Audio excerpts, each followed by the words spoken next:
मेरे प्यारे देशवासियों, नमस्कार। आज हम एक बार फिर मन की बात के लिए एक साथ जुड़ रहे हैं। 2 दिन बाद दिसंबर का महीना भी शुरू हो रहा है और दिसंबर आते ही साइकोलॉजिकली हमें ऐसा ही लगता है कि चलिए भाई, साल पूरा हो गया, ये साल का आखिरी महीना है और नए साल के लिए ताने बाने बुनना शुरू कर देते हैं। इसी महीने नेवी डे और आर्म्ड फोर्सेस फ्लैग डे भी देश मनाता है। हम सबको मालूम है 16 दिसंबर को 1971 के युद्ध का स्वर्णिम जयंती वर्ष भी देश मना रहा है। मैं इन सभी अवसरों पर देश के सुरक्षा बलों का स्मरण करता हूं, हमारे वीरों का स्मरण करता हूं और विशेष रूप से ऐसे वीरों को जन्म देने वाली वीर माताओं का स्मरण करता हूं। हमेशा की तरह इस बार भी मुझे नमो ऐप पर, माय गॉव पर आप सबके ढेर सारे सुझाव भी मिले हैं। आप लोगों ने मुझे अपने परिवार का एक हिस्सा मानते हुए अपने जीवन के सुख दुख भी साझा किए हैं। इसमें बहुत सारे नौजवान भी हैं, छात्र छात्राएं हैं। मुझे वाकई बहुत अच्छा लगता है कि मन की बात का हमारा ये परिवार निरंतर बड़ा तो हो ही रहा है, मन से भी जुड़ रहा है और मकसद से भी जुड़ रहा है। और हमारे गहरे होते रिश्ते हमारे भीतर निरंतर सकारात्मकता का एक प्रवाह प्रवाहित कर रहे हैं।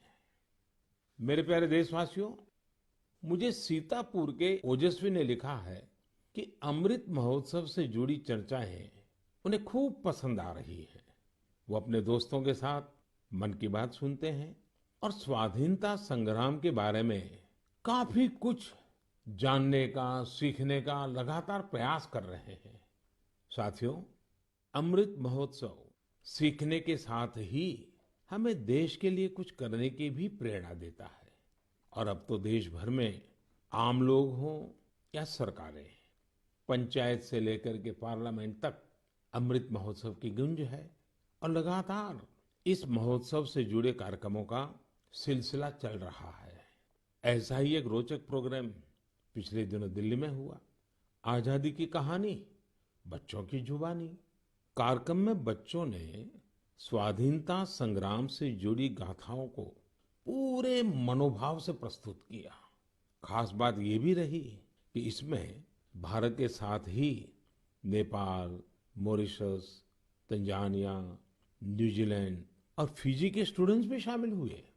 हमारे देश का महारत्न ओएनजीसी ओएनजीसी भी कुछ अलग तरीके से अमृत महोत्सव मना रहा है। ओएनजीसी इन दिनों ऑयल फील्ड्स में अपने स्टूडेंट्स के लिए स्टडी टूर का आयोजन कर रहा है। इन टूर्स में युवाओं को ओएनजीसी के ऑयल फील्ड ऑपरेशंस की जानकारी दी जा रही है। उद्देश्य ये कि हमारे उभरते इंजीनियर राष्ट्र निर्माण के प्रयासों में पूरे जोश और जुनून के साथ हाथ बटा सके। साथियों, आजादी में अपने जनजातीय समुदाय के योगदान को देखते हुए देश ने जनजातीय गौरव सप्ताह भी मनाया है। देश के अलग अलग हिस्सों में इससे जुड़े कार्यक्रम भी हुए। अंडमान निकोबार द्वीप समूह में जारवा और ओंगे ऐसे जनजातीय समुदाय के लोगों ने अपनी संस्कृति का जीवंत प्रदर्शन किया। एक कमाल का काम हिमाचल प्रदेश में ऊना के मिनिएचर राइटर रामकुमार जोशी जी ने भी किया है।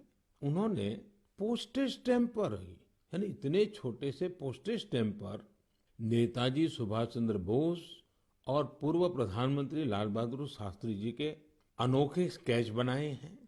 हिंदी में लिखे राम शब्द पर उन्होंने स्केच तैयार किए, जिसमें संक्षेप में दोनों महापुरुषों की जीवनी को भी उकेरा गया है। मध्य प्रदेश के कटनी से भी कुछ साथियों ने एक यादगार दास्तान गोई कार्यक्रम की जानकारी दी है। इसमें रानी दुर्गावती के अदम्य साहस और बलिदान की यादें ताजा की गई है। ऐसा ही एक कार्यक्रम काशी में हुआ। गोस्वामी तुलसीदास, संत कबीर, संत रैदास, भारतेंदु हरिश्चंद्र, मुंशी प्रेमचंद और जयशंकर प्रसाद जैसी महान विभूतियों के सम्मान में 3 दिनों के महोत्सव का आयोजन किया गया।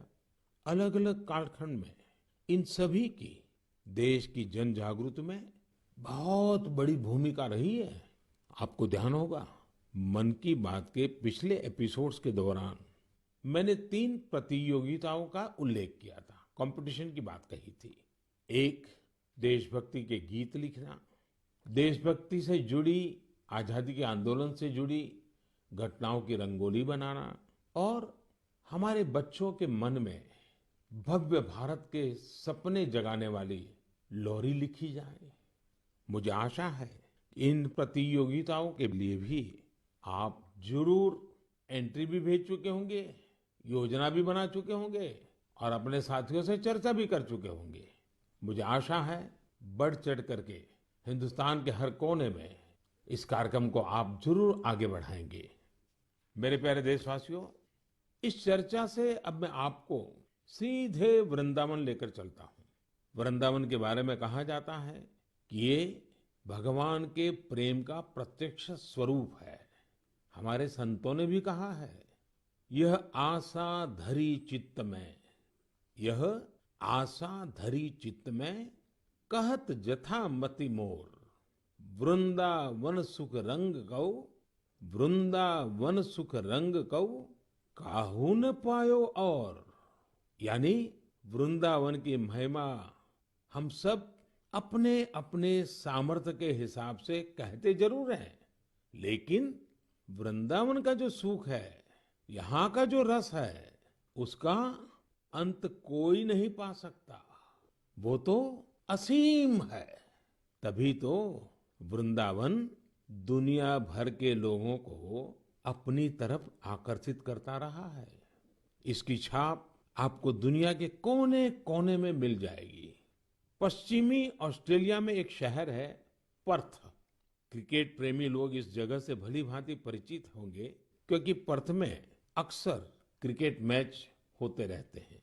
पर्थ में एक सेक्रेड इंडिया गैलरी, इस नाम से एक आर्ट गैलरी भी है। यह गैलरी स्वान वैली के एक खूबसूरत क्षेत्र में बनाई गई है और ये ऑस्ट्रेलिया की एक निवासी जगत तारिणी दासी जी के प्रयासों का नतीजा है। जगत तारिणी जी वैसे तो है ऑस्ट्रेलिया की, जन्म भी वहीं हुआ, लालन पालन भी वहीं हुआ, लेकिन 13 साल से भी अधिक समय वृंदावन में आकर के उन्होंने बिताया। उनका कहना है कि वे ऑस्ट्रेलिया लौट तो गई, अपने देश वापस तो गई, लेकिन वो कभी भी वृंदावन को भूल नहीं पाई। इसलिए उन्होंने वृंदावन और उसका आध्यात्मिक भाव से जुड़ने के लिए ऑस्ट्रेलिया में ही वृंदावन खड़ा कर दिया। अपनी कला को ही एक माध्यम बना करके एक अद्भुत वृंदावन उन्होंने बना लिया। यहाँ आने वाले लोगों को कई तरह की कलाकृतियों को देखने का अवसर मिलता है। उन्हें भारत के सर्वाधिक प्रसिद्ध तीर्थस्थलों वृंदावन, नवाद्वीप और जगन्नाथपुरी की परंपरा और संस्कृति की झलक देखने को मिलती है। यहाँ पर भगवान कृष्ण के जीवन से जुड़ी कई कलाकृतियां भी प्रदर्शित की गई हैं। एक कलाकृति ऐसी भी है जिसमें भगवान कृष्ण ने गोवर्धन पर्वत को अपनी छोटी उंगली पर उठा रखा है, जिसके नीचे वृंदावन के लोग आश्रय लिए हुए हैं। जगत तारिणी जी का यह अद्भुत प्रयास वाकई हमें कृष्ण भक्ति की शक्ति का दर्शन कराता है। मैं उन्हें इस प्रयास के लिए बहुत बहुत शुभकामनाएं देता हूं। मेरे प्यारे देशवासियों, अभी मैं ऑस्ट्रेलिया के पर्थ में बने वृंदावन के विषय में बात कर रहा था। ये भी एक दिलचस्प इतिहास है कि ऑस्ट्रेलिया का एक रिश्ता हमारे बुंदेलखंड के झांसी से भी है।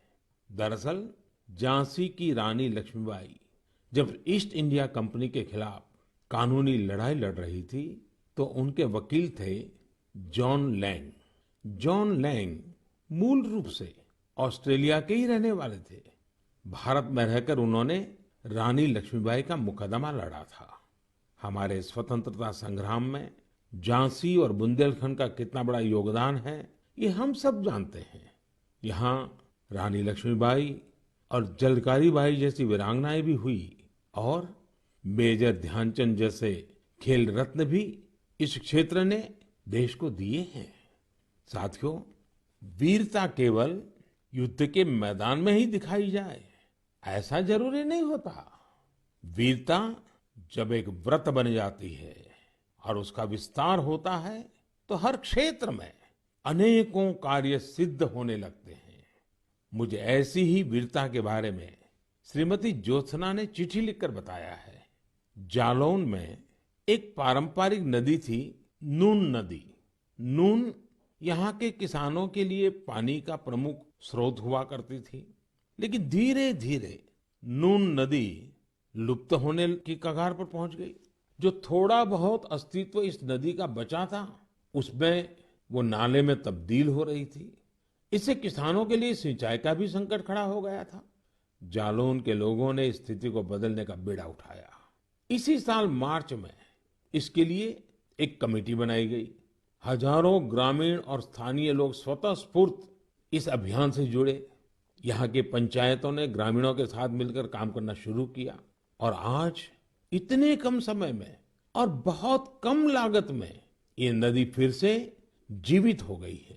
कितने ही किसानों को इसका फायदा हो रहा है। युद्ध के मैदान से अलग वीरता का ये उदाहरण हमारे देशवासियों की संकल्प शक्ति को दिखाता है और ये भी बताता है कि अगर हम ठान ले तो कुछ भी असंभव नहीं है। और तभी तो मैं कहता हूं, सबका प्रयास। मेरे प्यारे देशवासियों, जब हम प्रकृति का संरक्षण करते हैं तो बदले में प्रकृति हमें भी संरक्षण और सुरक्षा देती है। इस बात को हम अपने निजी जीवन में भी अनुभव करते हैं और ऐसा ही एक उदाहरण तमिलनाडु के लोगों ने व्यापक स्तर पर प्रस्तुत किया है। ये उदाहरण है तमिलनाडु के तूतुकुड़ी जिले का। हम जानते हैं कि तटीय इलाकों में कई बार जमीन के डूबने का खतरा रहता है। तूतुकुड़ी में भी कई छोटे आइलैंड और टापू ऐसे थे जिनके समुद्र में डूबने का खतरा बढ़ रहा था। यहाँ के लोगों ने और विशेषज्ञों ने इस प्राकृतिक आपदा का बचाव प्रकृति के जरिए ही खोजा। ये लोग अब इन टापुओं पर पाल्मेरा के पेड़ लगा रहे हैं। ये पेड़ साइक्लोन और तूफानों में भी खड़े रहते हैं और जमीन को सुरक्षा देते हैं। इनसे अब इस इलाके को बचाने का एक नया भरोसा जगा है। साथियों, प्रकृति से हमारे लिए खतरा तभी पैदा होता है जब हम उसके संतुलन को बिगाड़ते हैं या उसकी पवित्रता नष्ट करते हैं। प्रकृति माँ की तरह हमारा पालन भी करती है और हमारी दुनिया में नए नए रंग भी भरती है। अभी मैं सोशल मीडिया पर देख रहा था, मेघालय में एक फ्लाइंग बोट की तस्वीर खूब वायरल हो रही है। पहली ही नजर ये तस्वीर हमें आकर्षित करती है। आप में से भी ज्यादातर लोगों ने इसे ऑनलाइन जरूर देखा होगा। हवा में तैरती इस नाव को जब हम करीब से देखते हैं तब हमें पता चलता है कि ये तो नदी के पानी में चल रही है। नदी का पानी इतना साफ है कि हमें उसकी तलहटी दिखती है और नाव हवा में तैरती सी लगने लग जाती है। हमारे देश में अनेक राज्य हैं, अनेक क्षेत्र हैं जहाँ के लोगों ने अपनी प्राकृतिक विरासत के रंगों को संजोकर रखा है। इन लोगों ने प्रकृति के साथ मिलकर रहने की जीवन शैली आज भी जीवित रखी है। ये हम सब के लिए भी प्रेरणा है। हमारे आसपास जो भी प्राकृतिक संसाधन है, हम उन्हें बचाएं, उन्हें फिर से उनका असली रूप लौटाएं। इसी में हम सबका हित है, जग का हित है। मेरे प्यारे देशवासियों, सरकार जब योजनाएं बनाती है, बजट खर्च करती है, समय पर परियोजनाओं को पूरा करती है, तो लोगों को लगता है कि वो काम कर रही है। लेकिन सरकार के अनेक कार्यों में, विकास के अनेक योजनाओं के बीच मानवीय संवेदनाओं से जुड़ी बातें हमेशा एक अलग सुख देती है। सरकार के प्रयासों से, सरकार की योजनाओं से कैसे कोई जीवन बदला, उस बदले हुए जीवन का अनुभव क्या है, जब ये सुनते हैं तो हम भी संवेदनाओं से भर जाते हैं। यह मन को संतोष भी देता है और उस योजना को लोगों तक पहुंचाने की प्रेरणा भी देता है। एक प्रकार से ये स्वांतः सुखाई तो है। और इसलिए आज मन की बात में हमारे साथ तो ऐसे साथी भी जुड़ रहे हैं जो अपने हौसलों से एक नया जीवन जीत कर आए हैं। इन्होंने आयुष्मान भारत योजना की मदद से अपना इलाज कराया और एक नई जिंदगी की शुरुआत की है। हमारे पहले साथी हैं राजेश कुमार प्रजापति, जिन्हें हृदय रोग की बीमारी, हार्ट की समस्या थी। तो आइए राजेश जी से बात करते हैं। राजेश जी नमस्ते। नमस्ते सर, नमस्ते। आपकी राजेश जी बीमारी क्या थी? फिर किसी डॉक्टर के पास गए होंगे, मुझे जरा समझाइए। स्थानीय डॉक्टर ने कहा होगा, फिर किसी और डॉक्टर के पास गए होंगे, फिर आप निर्णय नहीं करते होंगे या करते होंगे, क्या क्या होता था? जी, मुझे हार्ट में प्रॉब्लम सर आ गई थी। मेरे सीने में जलन होती थी सर। हम्म। फिर मैंने डॉक्टर को दिखाया। डॉक्टर ने पहले तो बताया हो सकता बेटा तुम्हारे एसिड होगी। हम्म। तो मैंने काफी दिन एसिड की दवाई कराई। उससे जब मुझे फायदा नहीं हुआ, फिर डॉक्टर कपूर को दिखाया। हम्म। तो उन्होंने कहा बेटा तुम्हारे जो लक्षण है उससे एंजियोग्राफी से पता चलेगा। फिर उन्होंने रेफर किया मुझे श्री राममूर्ति में। उनसे मिले हम अमरीश अग्रवाल जी से, तो उन्होंने मेरी एंजियोग्राफी करी। फिर उन्होंने बताया कि बेटा ये तो तुम्हारी नस ब्लॉकेज है। तो हमने कहा सर ये किसमें कितना खर्चा आएगा? उन्होंने कहा कार्ड है आयुष्मान वाला जो पीएम जी ने बनवा के दिया। तो हमने कहा सर है हमारे पास है, और सारा इलाज उसी कार्ड से हुआ है सर। और जो आपने ये बनाया है कार्ड, बहुत ही अच्छी तरीके से हम गरीब आदमियों के लिए बहुत सहूलियत है इससे। और आपका कैसे मैं धन्यवाद करूं। आप करते क्या है राजेश जी? सर मैं इस समय तो प्राइवेट नौकरी करता हूं सर। और आयु कितनी है आपकी? मेरी 49 साल है सर। इतनी छोटी आयु में आपको हार्ट का ट्रबल हो गया? हाँ जी सर, क्या बताएं अब। आपके परिवार में भी पिताजी को या किसी माताजी को या इस प्रकार का पहले रहा है कि? नहीं सर, किसी को नहीं था सर। ये पहला है हमारे साथ ही हुआ है। ये आयुष्मान कार्ड भारत सरकार या कार्ड देती है गरीबों के लिए, एक बहुत बड़ी योजना है, तो ये आपको पता कैसे चला? सर ये तो इतनी बड़ी योजना है, गरीब आदमी बहुत इससे बेनिफिट मिलता है। वो इतना खुश है सर। हमने तो हॉस्पिटल में देखा कि इस कार्ड से कितना लोगों को सहूलियत मिलती है। जब डॉक्टर से कहता कार्ड मेरे पास है सर, तो डॉक्टर कहता ठीक है वो कार्ड लेके आइए, मैं उसी कार्ड से आपका इलाज कर दूंगा। अच्छा, कार्ड न होता तो आपको कितना खर्चा बोला था डॉक्टर ने? डॉक्टर साहब ने कहा था बेटा इसमें बहुत सारा खर्चा आएगा बेटा अगर कार्ड नहीं होगा। तो मैंने कहा सर कार्ड तो है मेरे पास। तो उन्होंने कहा तुरंत आप दिखाइए। तो हमने तुरंत दिखाया, उसी कार्ड से सारा इलाज मेरा किया गया। मेरे एक पैसा नहीं खर्च हुआ। सारी दवाइयाँ भी उसी कार्ड से निकाली गई हैं। तो राजेश जी आपको अभी संतोष है, तबीयत ठीक है? जी सर, आपका बहुत बहुत धन्यवाद सर। और आपकी उम्र भी इतनी लंबी हो कि हमेशा सत्ता में ही रहे। हमारे परिवार के लोग भी आपसे इतना खुश हैं, हम क्या कहें आपसे। राजेश जी, आप मुझे सत्ता में रहने की शुभकामना मत दीजिए। मैं आज भी सत्ता में नहीं हूँ और भविष्य में भी सत्ता में जाना नहीं चाहता हूँ। मैं सिर्फ सेवा में रहना चाहता हूँ। मेरे लिए ये पद, ये प्रधानमंत्री, सारी चीजें ये सत्ता के लिए है ही नहीं भाई, सेवा के लिए है। सेवा ही तो चाहिए हम लोगों को, और क्या। देखिए गरीबों के लिए ये आयुष्मान भारत योजना ये अपने आप में। जी सर, बहुत बढ़िया चीज है। लेकिन देखिए राजेश जी, आप हमारा एक काम कीजिए, करेंगे? जी बिल्कुल करेंगे सर। देखिए होता क्या है कि लोगों को इसका पता नहीं होता है। आप एक जिम्मेवारी निभाइए, ऐसे जितने गरीब परिवार हैं आपके आसपास, उनको अपनी ये कैसे आपको लाभ हुआ, कैसे मदद मिली, ये बताइए। बिल्कुल बताएंगे सर। और उनको कहिए कि वे भी ऐसा कार्ड बनवा लें, ताकि परिवार में पता नहीं कब क्या मुसीबत आ जाए। और आज गरीब दवाई के कारण परेशान रहे, ये तो ठीक नहीं है। अब पैसों के कारण वो दवाई न ले या बीमारी का उपाय न करे, तो ये भी बड़ी चिंता का विषय है। और गरीब को तो क्या होता है, जैसे आपको ये हार्ट का प्रॉब्लम हुआ, तो कितने महीने तक आप काम ही नहीं कर पाए होंगे। अब तो 10 कदम नहीं चल पाते, जीना नहीं चढ़ पाते थे सर। बस तो आप राजेश जी मेरे एक अच्छे साथी बनके जितने गरीबों को आप ये आयुष्मान भारत योजना के संबंध में समझा सकते हैं, वैसे बीमार लोगों की मदद कर सकते हैं। देखिए आपको भी संतोष होगा और मुझे बहुत खुशी होगी कि चलिए भाई, एक राजेश जी की तबीयत तो ठीक हुई, लेकिन राजेश जी ने सैकड़ों लोगों की तबीयत ठीक करवा दी। ये आयुष्मान भारत योजना ये गरीबों के लिए है, मध्यम वर्ग के लिए है, सामान्य परिवारों के लिए है। तो घर घर इस बात को पहुंचाएंगे आप? बिल्कुल पहुंचाएंगे सर। हम तो वहीं 3 दिन रुके ना हॉस्पिटल में सर, तो बेचारे बहुत लोग आए, सारी सुविधाएं उनको बताई। कार्ड होगा तो फ्री में हो जाएगा। चलिए राजेश जी, आप अपने आप को स्वस्थ रखिए, थोड़ी शरीर की चिंता करिए, बच्चों की चिंता कीजिए और बहुत प्रगति कीजिए। मेरी बहुत शुभकामनाएं हैं आपको। साथियों, हमने राजेश जी की बातें सुनी। आइए अब हमारे साथ सुख देवी जी जुड़ रही हैं। घुटनों की समस्या ने उन्हें बहुत परेशान कर दिया था। आइए हम सुख देवी जी से पहले उनके दुख की बात सुनते हैं और फिर सुख कैसे आया वो समझते हैं। सुखदेवी जी नमस्ते, आप कहाँ से बोल रही हैं? दाऊदपुरा से। कहाँ पड़ता है ये? मथुरा में। मथुरा में। फिर तो सुखदेवी जी आपको नमस्ते भी कहना है और साथ साथ राधे राधे भी कहना होगा। हाँ, राधे राधे। अच्छा, हमें सुना कि आपको तकलीफ हुई थी, आपका कोई ऑपरेशन हुआ, जरा बताएंगे क्या बात है? हाँ, मेरा घुटना खराब हो गया था तो ऑपरेशन हुआ है मेरा प्रयाग हॉस्पिटल में। आपकी आयु कितनी है सुखदेवी जी? उम्र 40 साल। 40 साल।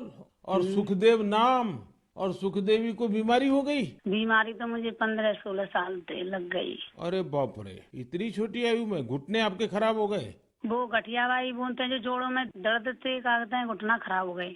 तो 16 साल से 40 साल की उम्र तक आपने इसका इलाज ही नहीं करवाया? नहीं करवाया था। दर्द की दवाई खाते रहे, छोटे मोटे डॉक्टरों ने पे थे, देसी दवाई है, वैसी दवाई है, थैला छाप डॉक्टरों ने पे थे।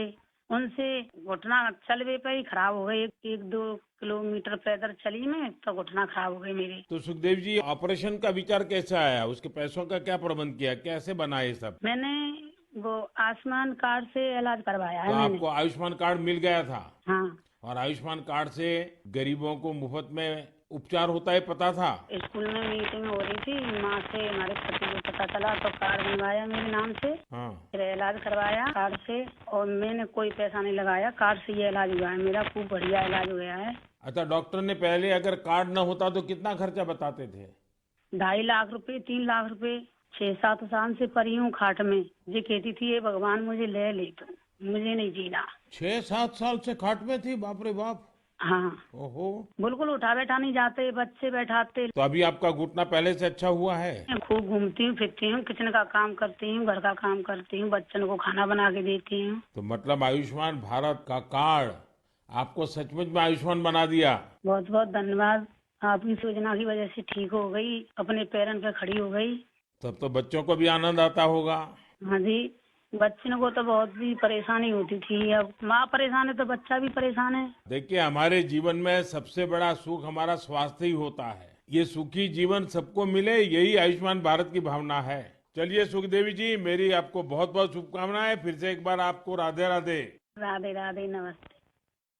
मेरे प्यारे देशवासियों, युवाओं से समृद्ध हर देश में 3 चीजें बहुत मायने रखती हैं और वही तो कभी कभी युवा की सच्ची पहचान बन जाती है। पहली चीज है आइडियाज और इनोवेशन। दूसरी है जोखिम लेने का जज्बा और तीसरी है कैन डू स्पिरिट, यानी किसी भी काम को पूरा करने की जिद, चाहे परिस्थितियां कितनी भी विपरीत क्यों ना हो। जब ये तीनों चीजें आपस में मिलती हैं तो अभूतपूर्व परिणाम मिलते हैं, चमत्कार हो जाते हैं। आजकल हम चारों तरफ सुनते हैं स्टार्टअप स्टार्टअप स्टार्टअप। सही बात है, ये स्टार्टअप का युग है और ये भी सही है कि स्टार्टअप की दुनिया में आज भारत विश्व में एक प्रकार से नेतृत्व कर रहा है। साल दर साल स्टार्टअप को रिकॉर्ड निवेश मिल रहा है।